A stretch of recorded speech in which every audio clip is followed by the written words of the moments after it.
এই যে তোজবাবু আজকে ওখানেই অবস্থা দেখেন, দেখেন অবস্থা। আজকে আবার দুটো। ওই যে ওর মা আবার বলছে পাপার সাথে যেন বলবা না। বাড়িতে এত গাছ ভর্তি হয়ে গেছে, ওর মার তাও গাছে হয় না, ঠিক আছে। এদিকে বাড়িতে কাজ চলছে টানা, কত গাছগুলোরও কত কষ্ট হচ্ছে বলো তো। ওরা রোদের মধ্যে রয়েছে, সব গাছ তো আর তুমি শেডের নিচে দিতে পারো নি। বাবাই কি করছে মা এগুলো? যা পাপার ডেকে নিয়ে যা। এই যে আজকে আবার দুটো নতুন গাছ, দুটোই জবা। কি জবা টবা আমি অত জানি না। এইখানে দেখছি থোকার জায়গায়, থোকার থেকে নেমে আর একটা থোকা। এবার ভাই তোকে দেখতে পাচ্ছি না তো।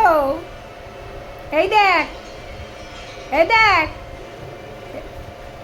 এই যে তোর টাকা নিয়ে নিল এই গাছগুলোকে। দেখ গাছগুলো নিচে টাকা নিয়ে নিচে। মা কই? মা কই? ওই সব টাকা নিয়ে নিল। বলছে তোজবাবু এখন দোকানে নেই, আমি দোকান থেকে সব টাকাগুলো নিয়ে নিই, নিয়ে এই সব কিনি। তোর মাকে বলেছি কাজ বাজ সব কমপ্লিট হয়ে গেলে তারপরে গাছ কিনে গার্ডেন বানাতে।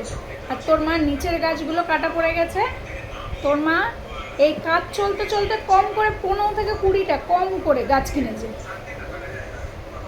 এই যে তুই তো এ ব্যাপারে কিছু বলবি না, কারণ সন্ধ্যা হলে জল দিতে চলে যাবি মার সাথে, তোকে আর কি বলবো।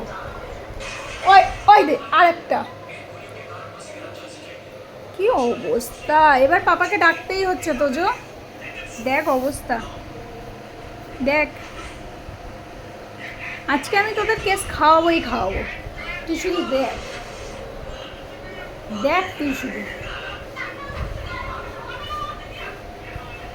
ওকে ওকে আবার জিজ্ঞাসা করছো পছন্দ হয়েছে কি না। গাছের আপডালে ওরা দেখাই যাচ্ছে না, ওর আবার পছন্দ হয়নি, নালে এনে টেনে টেনে সরাই দিত। আমি জানি তোমার মা গাছ পছন্দ করে, আমি জানি।